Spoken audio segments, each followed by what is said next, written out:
Hello once again, readers of good books. My name is Nick Pell, and this is once again coming from my white room. Now today I'm doing a review of Richard Matheson's I.M. Legend.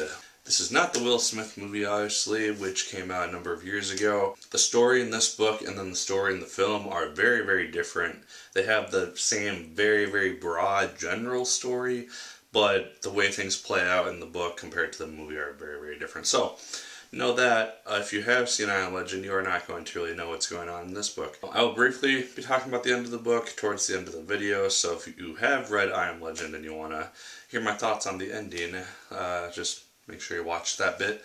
And so let's get into it. I Am Legend follows the story of Robert Neville. He is assumably the last living human survivor in a world run now by vampires. About 3 years ago or so, an infection began to spread among the human population, and people began to get infected, and they became vampires.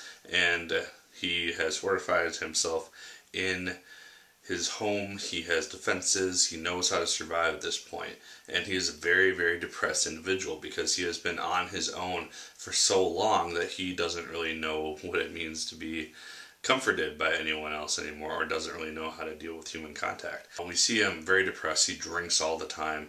He goes out, survives, he kills vampires that he finds, and then he goes back into his home at night and plays music, plays awesome classical music, and then just lives out for the next day.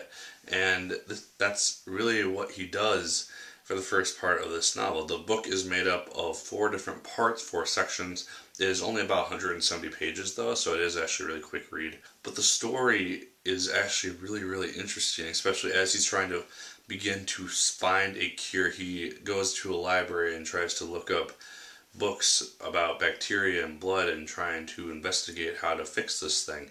And then just the different forms of contact that he comes in contact with is also really interesting, just seeing his reaction to that after 3 years of not really having any connection or anything with anybody. It was either 3 years or 10 months. The story wasn't really clear. One thing that did kind of bug me a little bit about the story, it's the only real gripe that I had, is that at some points it is kind of tough to tell when it transitions into the past and gives kind of the backstory of Robert Neville and everything that he went through, and then when it jumps back into the present with him living on his own against the vampire horde. And so that was the only real issue that I had. That's more towards the beginning. Most of the latter part of the novel takes place in the present, so it's not really too tough to differentiate. So yeah, that's essentially the plot. It's really, really interesting. It gets a lot more interesting towards the end. We start out being introduced to Robert and how he survives, and then it moves into kind of the more interesting bits of the story towards the end. In terms of themes, obviously survival is one, how one survives, what the sacrifice of that is for one's own self, and just the different things which go along with that. Death and what it comes to mean at this point in society, what it means to truly die, and as opposed to what these vampires are, whether they're living vampires or dead ones. And then just the essence of humanity in and of itself, and trying to maintain as much of that as humanly possible. Those are kind of the main themes which kind of jumped out at me in the story, and I'm sure you could find more if you read it, but those are the main ones that I came up with. In terms of enjoyment, I really enjoyed this novel a lot more than I thought I was going to. Like I said, it's a really quick read, only 170 pages, pretty easy to get through the chapters. They're quite short most of the time. Nothing more than maybe 15 pages at the most. If you have seen the movie I Am Legend, definitely read this as well, because in my opinion it is a lot better than the movie. It kind of is very straightforward, and it does a very good job at developing an interesting plot and story. I do enjoy the movie version, but I think that this is just a lot more reasonable, and the adaptation for the film isn't nearly close to what the book actually was. Definitely go out and buy it or read it if you have the opportunity. I highly recommend it. I will be talking about the ending to the book now, so if you have not read I Am Legend, probably stop watching here. I thank you for watching in general. Like, favorite, comment, and subscribe if you still choose. I'd appreciate it immensely. Now, in part 3 of this book, Robert Neville comes across a woman named Ruth, who he finds stumbling across a field. He chases her, he gets her to his house. She's terrified, obviously, and he eventually warms up to her. She warms up to him, and they just begin to talk, and they eventually spend the night together. He's also very cautious of her right off the bat because he doesn't know if she's infected. He doesn't know if she's not infected. He doesn't really trust her right off the bat. And so once he is beginning to feel emotion again and feel it towards this woman, he needs to make himself certain that she's not infected, that this isn't all for naught.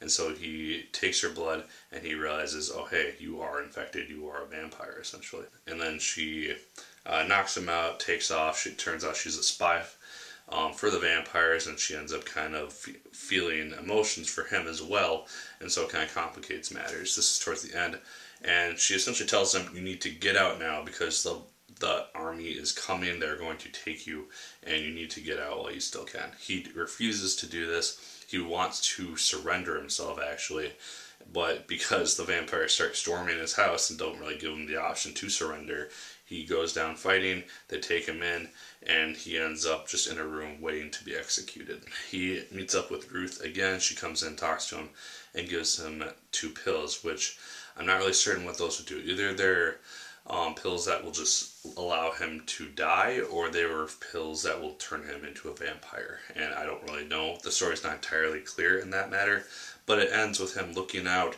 into the window over this horde of vampires who are actually fairly conscious of what they are now and who they are, and they're forming a new society. And it's kind of an interesting thing as he realizes that he is now the strange one. He is the unique, obscene creature, and he is the last of his kind, supposedly. He just comes to this realization, and it ends with the saying, I am legend. I don't really know what that means. Maybe it's the legend of Robert Neville will live on in this new society as like the terror that took many of the vampire lives until it was originally taken down. Overall, I thought the ending was great. I really liked it. I thought it ended on a really good note. I would have maybe liked to see him go down fighting in some way, but I thought it was still done really well. And yeah, I definitely enjoyed I Am Legend. I thought Matheson did a great job in it. This is the first of his stories that I've read, and I definitely want to read more now. Yeah, that's my review of I Am Legend. Leave your thoughts of I Am Legend in the comments down below. Did you like it? Did you hate it? Let me know. As always, like, favorite, comment, and subscribe if you so choose. I'd appreciate it immensely. Make sure to go buy my short story called The Bridge down in the description down here. There will be a link there for you to click on. And as always, my good people, my name is Nick Pell, and once again, keep on reading.